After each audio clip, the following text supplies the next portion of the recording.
Good morning, ladies and gentlemen. Welcome back to the Doctor's Lounge. My name is Dr. Mike Wright, and this is where we talk about inventions that changed hospitals forever. So, for today's segment, we're going to be talking about robotic surgery. Robotic surgery is an invention that changed mankind forever. So, and how many of us actually know when was robotic surgery invented? You, lady in the yellow shirt, you know when robotic surgery was invented? No, you. I don't know. The back there, you. Do you know when robotic surgery was invented? You know? No. The idea of robotic surgery was actually introduced back in the late 1980s, but it was only used in the early 1980s. Sorry, it was introduced back in the late, like around 50 years ago, but it was only used in the late 1980s. Okay. Fast forward to 2017, there are now currently 644,000 surgeries conducted by robots annually in the United States alone. That is more times than Arsenal has won games. So, anyways, I'm going to stop boring you guys with our facts, and I'm going to introduce our very special guest for today. First, we have a man full of passion for surgery. He's here to battle on behalf of all human surgeons. Dr. Mike Oxlong.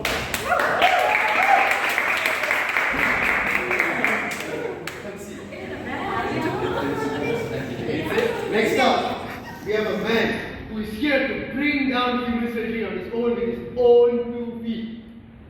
Mr. Van Dover. Come on, come on. Have a seat. Okay, here you go. Here you go. Next, last but definitely not least, brother of the world-renowned geneticists, Dr. Sukma. His brother is here with us today. Dr. Ligma!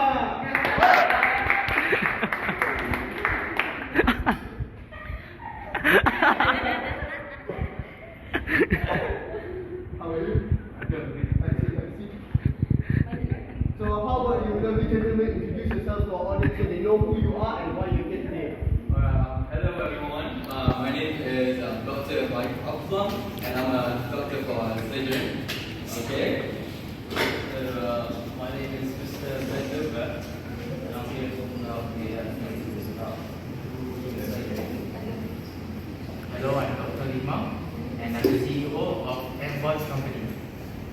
Okay, so Dr. Ligma, you may start with your presentation first. Okay.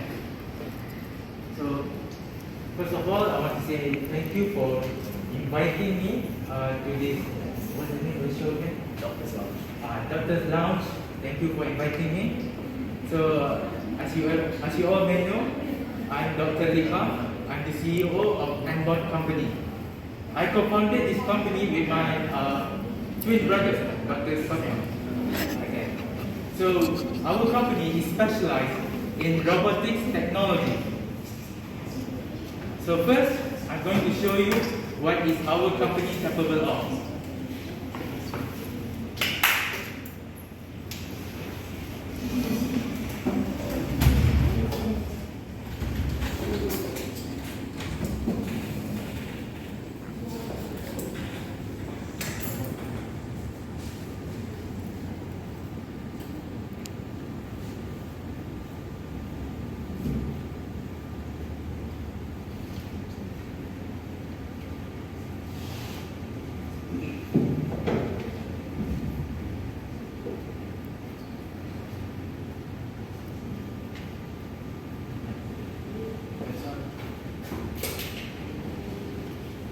Okay, so you might be confused. Right? Why are we showing? So we just did a surgery on grapes. That's just to show that our company is so advanced that we just show you a video of we did a surgery on grapes. Why? Because we can. It is possible. It's doable. Sorry. So, this robotic surgery allows doctors to perform very complex procedure with more precision, flexibility, and control. We also include the robotic surgery. We include mechanical arms and cameras attached to them with surgical instruments to allow doctors to just sit and just control it with computer console in front of it. And this console will give high definition magnified 3D view of the surgical site. So for me, this is as shown in the video. We just did a surgery on a tiny little grade. So this is the pinnacle of medical technology, where I think we don't need normal human surgeon anymore. Excuse me. I'm still sitting Okay, by 2060, I'm planning to replace all human normal surgeons with robot surgeons. Because robots don't do mistakes. Robots follow it. Robots do what they're told to do. They never complain. Look here, he's probably complaining again. And they follow orders. Humans are so flawed that they are prone to mistakes. We're playing with someone's life here as a surgeon. We're playing with someone's life.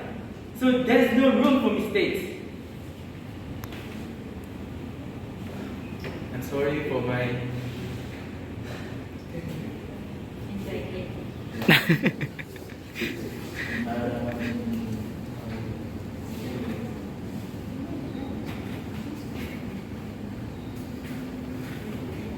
Humans lies and deceive each other. Even some doctors pick their patients to save their life. But this is why I built the company. We give everybody a chance. That's my motto. I think that's it. Thank you. Wow, Dr. Lima, that is astonishing. I'm truly inspired by your dedication for paving a greater future for healthcare. Your company truly is a gargantuan help influence, inspiring the younger generation. Now let's hear what Dr. Mike Oxlong has to say. I'm sure his words of vision, wisdom, and sheer intelligence will enlighten us all. Dr. Mike, the stage is now yours. It's a pleasure to actually be here, but for that, I'd like to thank you, Dr. Madra. Even though our name are the same, so you better be on my side as a human, yeah? Okay, firstly, me as the head of surgery department in Kuala Lumpur Hospital, I noticed that Malaysia has a lot of hospitals which are underdeveloped, and they don't even have the budget to ever afford the the robotic surgery. And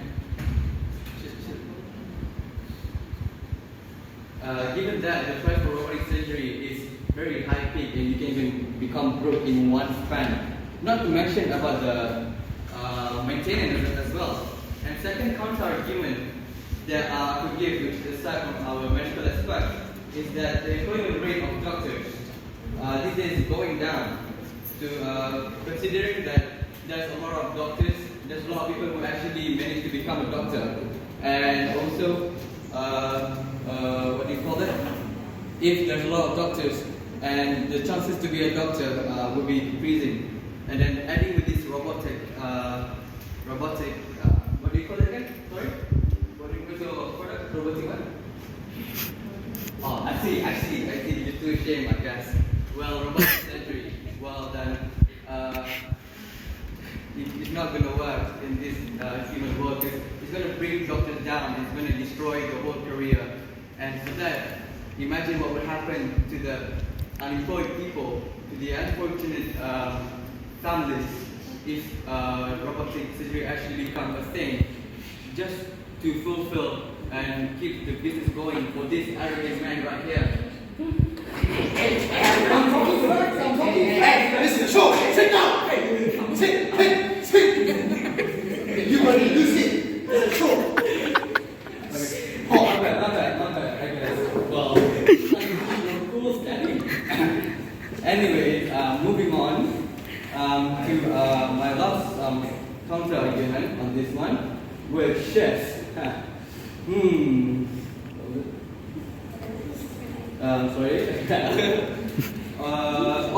He mentioned that humans are prone to do mistakes of human error. If you want to claim that, I guess I can also claim about his product. I can also claim about his robotic technical error. So I would say technical error would be worse compared to human error. Why? Because if human is making the error, there would be compromisation. They will come to a solution. They will have a meeting and discuss about it. But if robot messes it up, then they can't really counter anything, any solution for it. Instead they will like just keep on messing up because they are programmed to do so. They're not going to stop. They're not going to stop. So I would say that would be a little unpractical because they would like put our patient more at risk compared to human error. Sure, if you want to claim, sure, it is impressive to have robotic surgery, given that we are living in the modern world. But is it actually worth it? In terms of performance, we also we don't simply hire anyone to become our doctor in our hospital. We interview them. We look at in their history. We pick a very professional. It's not going to be a major, freshly graduated doctor to perform a surgery for our patient. We have many procedures to employ someone. So I think my reasons and arguments are valid compared to his, because he is doing this for a noble business and making money for himself. And I'm just trying to save my job, man. That's all. Thank you very much. Wow, Dr. Mike, you never cease to amaze me with your amazing words. They're always so calm yet informative. Anyways, now I would like to add. Yes. Hey. Okay, now I would like to add my view on this topic. As some of you may know, I'm a doctor myself, hence my name, Dr. Mike, correct? So, with all due respect to Dr. Litwa, I personally disagree with his statements. Obviously, there are many benefits for robotic surgeries. I cannot deny that. But these machines are only available in centers that can afford them. And in countries such as Malaysia, which is a newly industrialized country, or even less economically developed countries such as countries in Africa, for example, they will not be able to afford this. And if they do, the patients will not be able to afford the surgeries, as surgeries up like this can cost up to 10,000 ringgit more than a normal surgery. So, regardless of the affordability, there's also a chance that a human who is doing the surgery can fix a mistake instantly if there's a mistake that eventually occurs. But if a machine makes a mistake, who is going to fix it? There's going to be a long list of procedures, such as even removing the machine before they can fix the complications that happen. And another problem is, who is to blame if the machine makes a mistake? The surgeon who used it? The creator? This is a legally grey area in this world where we cannot blame anyone.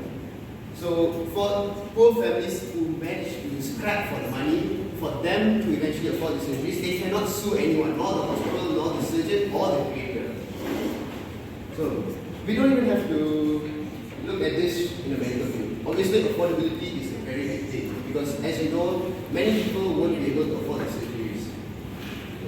And there's also, to summarize my point of view, there is no guarantee that a robot can do better than a human. Obviously, you can also counter-argue that a human can make mistakes, but if a human makes a mistake, he knows what to do. He doesn't have to program himself to respond. If a robot makes a mistake, you cannot stop it instantly. You have to shut down the entire procedure. That was a long one. Anyways, Mr. Ben, let's move on to your idea on this. Thank you.